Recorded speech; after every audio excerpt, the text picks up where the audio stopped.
final approval. And this is the very beginning of the process to take a look at short-term lodging in the zoning ordinance. Short-term lodging really is the term that we use for services like Airbnb and others, but rather than use a company named short-term lodging is the term that we're using. We currently have a housing ordinance that addresses short-term lodging. It's been in place for 18 months or 2 years, something like that. We do require that, anyone that operates short-term lodging would be licensed. We send an inspector out to do an inspection, and they need to renew their license annually. We're taking the opportunity now to carry a lot of those same provisions over into the zoning ordinance. I'll take you through the ordinance, and then we can talk a little bit about its implications. The first section is for definitions. We have a definition for a short-term lodging facility and also for hotels, so that the two are compatible. We actually did revise the hotel definition at the same time that we created that housing ordinance, and we're tweaking it now so that they continue to be compatible. We also define transient visitors, so that would be whoever is occupant for short-term lodging. The second section, we define where short-term lodging would be permitted. And we have laid this out to mirror basically where bed and breakfasts are permitted. So RR and RS are the residential zoning districts that are the least dense. RR is rural residential, RS is single-family residential, and we are suggesting that in those zoning districts, the use would be a special exception, meaning that it's permitted, but we would not be able to permit that administratively. The applicant would need to go to the zoning hearing board for review in those two zoning districts. In RG and RT, which are denser residential zoning districts, we would allow short-term lodging facilities by right. RRC is the retirement community zoning districts like Meridian Village, and we would not allow them there. Below that in section 3, we list the non-residential zoning districts, and we are recommending that in CL, which is limited commercial, East and West Broad Street, 4th Street on the south side are examples of CL.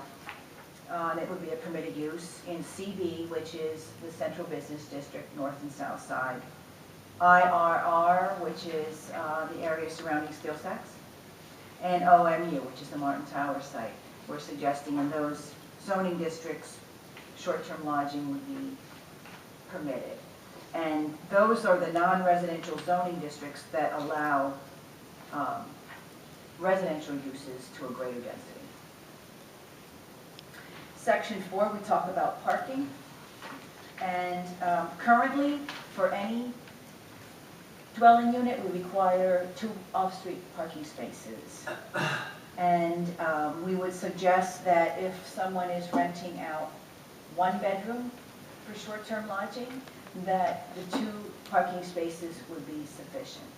If someone is renting out 2 bedrooms, that we would require a 3rd off-street parking space. We are not allowing in this ordinance the rental of more than two bedrooms. That would not be permitted. And then in section 5, we outline in short-term lodging what are the parameters. So first of all, it would only be permitted in an owner-occupied unit, which I think is the area that there was the most interest when we looked at the housing ordinance.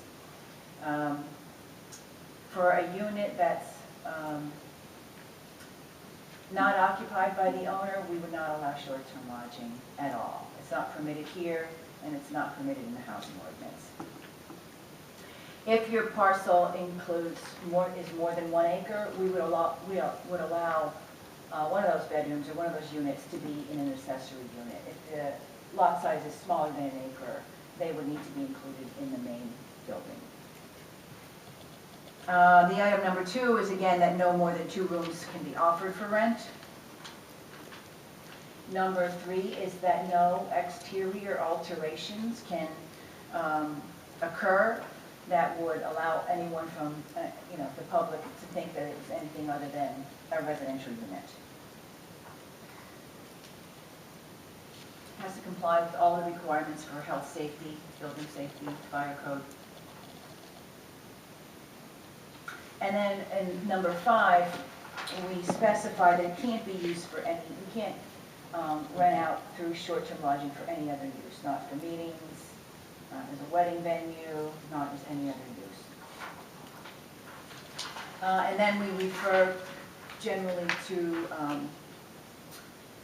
provisions like noise, glare, odor, none of that can extend from the property based on your use of the short-term lodging. And then we refer you to the housing regulations, which is ordinance number 1741.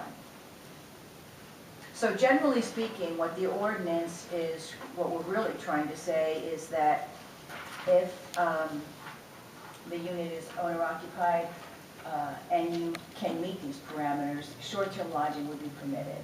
And we don't provide a limit, so you would need to come into our office, you'd get a zoning permit, you'd have to have the housing inspection, you still need to keep up the licensing year after year, and we would not consider the short-term lodging at all for any